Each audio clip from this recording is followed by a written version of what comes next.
Support for today's video comes from Manscaped, the best in men's below-the-waist grooming. Use code TIFO at checkout to get 20% off and free shipping at manscaped.com.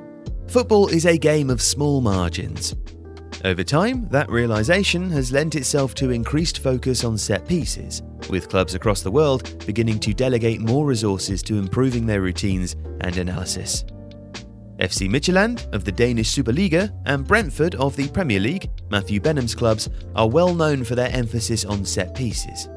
But there has been an emergence of specialised set-piece coaches in much larger European clubs too. This season alone, clubs like Manchester United, Arsenal and Aston Villa have all employed new coaches tasked with improving their dead ball success. Innovation is not simply limited to attacking variations, however, as increased effectiveness in offensive routines has also led to an increased awareness in defensive schemes, and which setups have the best chances to successfully prevent a scoring opportunity or goal. So what are they? What are, for instance, the different ways to defend a corner? Man marking, zonal marking and hybrid defending, a mix of both man and zonal marking, are the three main systems when defending against a corner kick. But what are their respective strengths and weaknesses?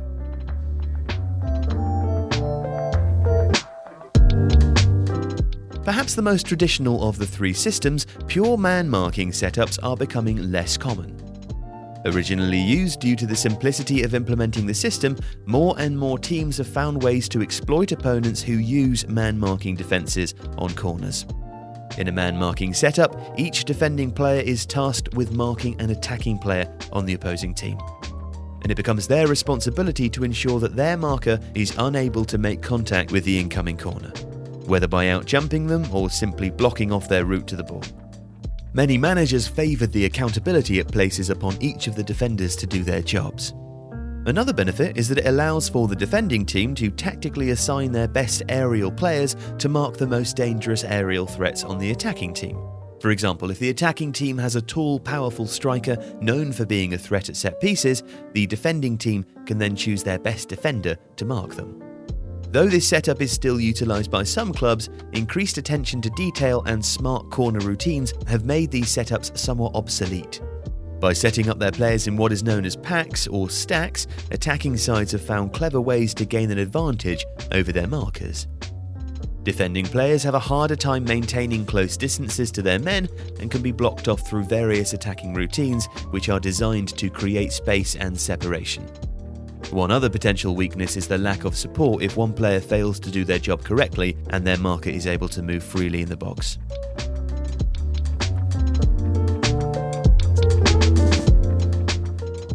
A zonal marking system requires the defenders to have responsibility for a zone within the penalty box as opposed to an opposition player. Though there are various ways of splitting the zones up, a typical setup would be two lines of players, either in a 4-4 or 5-3 shape around the 6-yard box. Zonal marking can help to ensure that a defensive player is positioned in all of the most dangerous areas of the box when the corner arrives, and allow the defence to contend the attacking players in aerial challenges. It does also have its disadvantages though. A well-placed corner can create some uncertainties for the defence to deal with. Players may be indecisive when their corner arrives around their zone and may be slow to react, or expect their teammates to challenge for the ball, leaving the attacking player free.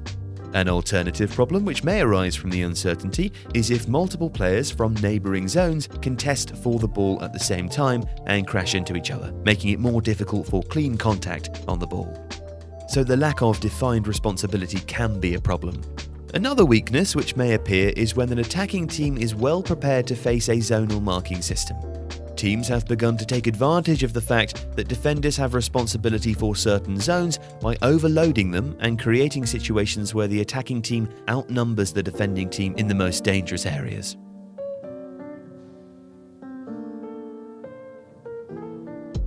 Quickly becoming the preferred setup for many clubs, a hybrid system is a combination of both man marking and zonal marking. Taking various principles from each of the systems, a hybrid system typically assigns 3 to 5 players with zonal responsibility, and the rest with either man-marking assignments or positioned in an area to counterattack. In this setup, the zonal players will generally line up around the 6-yard box, covering the width of the goal. These are often the most dominant aerial players in the side, whose only assignment is to be the first player to the ball and clear the danger. The remaining players are often tasked with marking the most dangerous threats on the attacking team. Their primary goal is to make it difficult for the attacking players to reach and attack the ball. These types of setups also work best when the goalkeeper is adept at coming off their line and claiming crosses. But the weaknesses of the man marking and zonal marking systems may also appear in the hybrid system. There will always be players able to make a free run towards the ball who are not being marked. Attacking overloads in various zones may also still occur, and since the best aerial players are often in the zonal areas of defending, it will often leave man marking mismatches in favour of the attacking side. So of course there's no perfect solution. Each approach has its own strengths and weaknesses. And application depends on the coach, obviously, but also team personnel and individual strengths and weaknesses.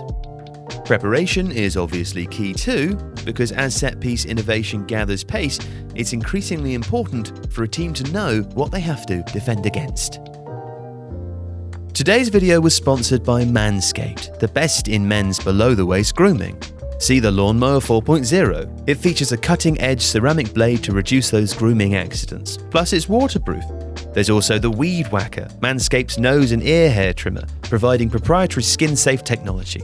Join 2 million men worldwide and get 20% off plus free shipping with the code TIFO at manscaped.com. That's 20% off plus free shipping with the code TIFO at manscaped.com.